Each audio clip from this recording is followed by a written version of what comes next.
Greetings. Now we all wish we had some kind of magical item that would grant us 3 wishes. And these are such old stories when they go back in history. You got the old famous version of the tale of the 3 wishes where you have 3 men stranded in a boat.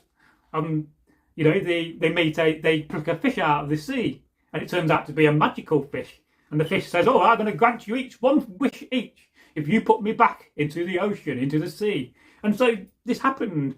And the first man said, oh, I wish I was back home with my family, with my kin. And suddenly it disappeared and was no longer on the boat.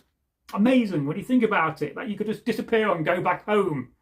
Is that not teleportation of some sort in a magical sense? And of course the second man, he wished for the same sort of thing. He said, I wish I was back home with my brother and my family drinking beer and mead. And suddenly he disappeared and was back home in a big hall with his brothers and his kin, his family, and with mead and beer everywhere, in all the wonderful jugs and containers you could think of and vessels. And then there was 1 man left on the boat. Now, any normal man with common sense would wish to go back home, but no, he wasn't the brightest of people. And he wished, because he felt lonely. He said, I feel very lonely now on this boat. I wish for my 2 companions to come back and be back on the boat with me. And suddenly 2 friends who wished to go home to see their families, to hang about with their brothers, came back. And that is such a very old story. Some people say it predates Christ and it goes back to the Iron Age and possibly even older. That is a debate for another story and another video. But I do love a good tale of 3 wishes. And the other day I was reading in one of my many, many books a Scottish folk tale called, by chance, The 3 Wishes. And I'm going to tell it to you now. So a long time ago, in the medieval age, couldn't quite say it then, in those medieval times, in Scotland, home of the brave and big brave Scottish Pictish, warriors. A great place to be. If you've never been to Scotland, I do urge you to go. It's a beautiful and lovely country. And the people are just so unique and so friendly and welcoming.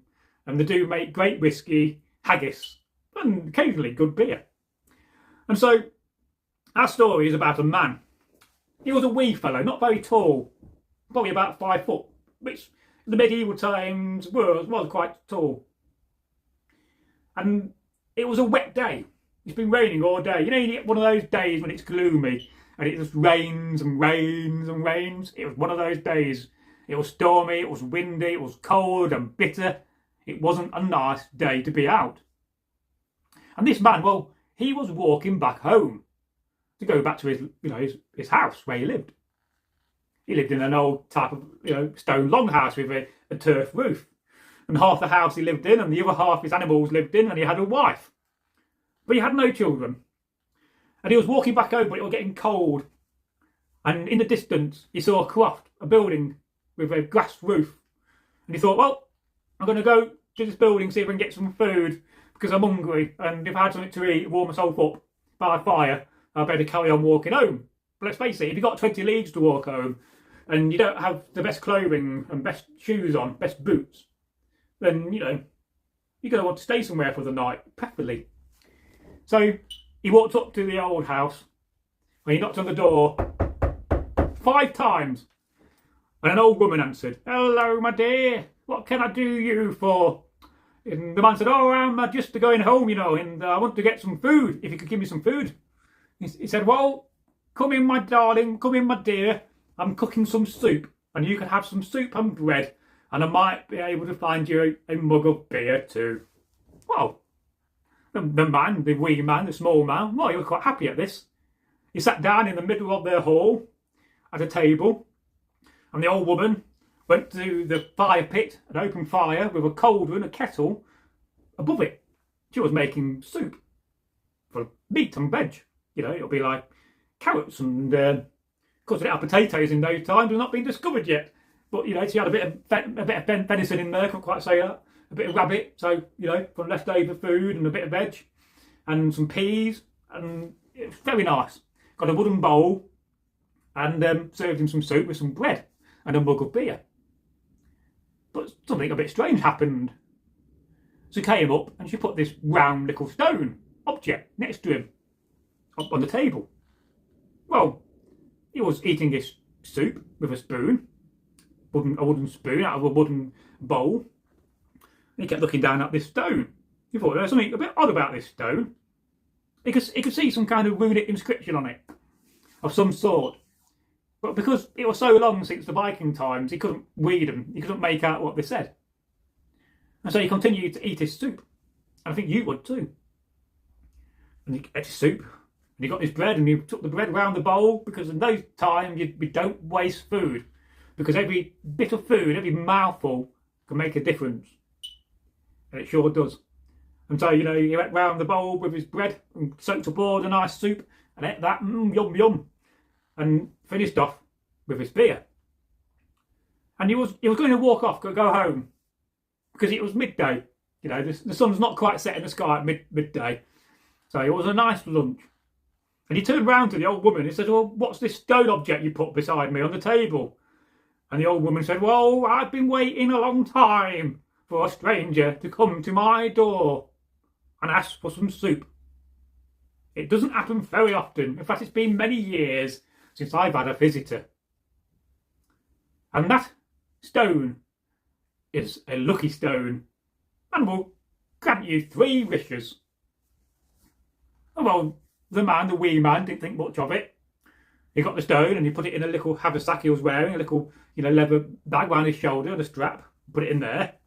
And he said goodbye to the old lady. He said, goodbye, I'm going to go now because I've got to get home before the sun sets. And I've still got 10 leagues, 3 or 4 miles to walk. He lived on the other side of the valley. He'd never really been in this part of the land before, but he had to go somewhere on business. So that's where he's been and come back. And, he got back home. It was getting towards dusk and he was getting hungry again. And he went in, his big croft. The croft is a Scottish building made of stone and has a turf roof of grass. Amazing, really, you think about it, using turf for your roof, but it really does work. Wonderful thing. I'd love to stay in one. And he went to see his wife. He said, well, what have you been up to, husband? He said, did he have adventures? And again, in these stories, the person has no name. Because not very often you get given a name of the person in the tale. That is quite rare. And he said, well, he said, the meeting went well. You're doing a bit of business, trading a bit of silver. Perhaps he was buying a cow or, going to buy something. I don't know. The story doesn't say, but he's been to do his business. And he said, I'm getting home this morning and it was raining all morning. He said, and it rained all afternoon as well. And it wouldn't stop. And I got to about midday and I was very, very hungry.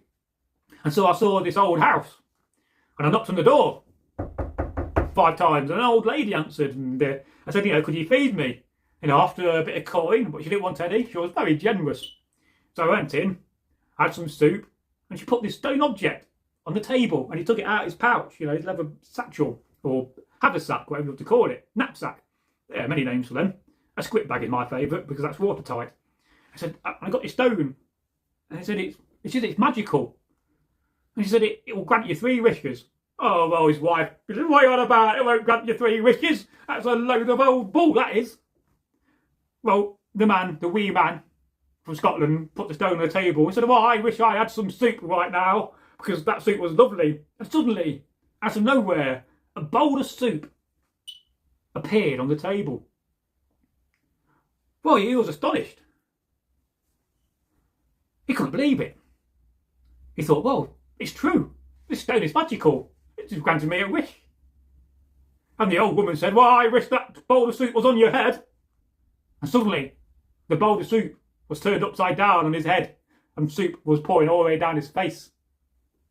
So why didn't you wish for something useful? The wife said, oh, you. You could have wished for a bar of gold or some silver. That could have paid for our bills and given us some money in hand. And suddenly the man said, oh, I wish this bowl of soup was off my head. And suddenly the bowl of soup was no longer on his head. It was back on the table. And there was no soup in the bowl because it was all pouring down his head. And the 3 wishes were wished and spoiled. But what would you wish for if you could be given a magical item? Let's say you was on an adventure and you're going somewhere and some magical man gave you, or woman indeed, gave you a magical item saying, well, this item will grant you 3 wishes. What would you wish for? Please leave your 3 wishes in the comments, because you never know. They may come true. And that, as we say, is the end of the story, the end of the tale. And I do love a good old tale about wishes. And I hope with all my heart that you enjoyed this tale. Oh yes, it's goodbye from Braggy, and I'll see you in the next video.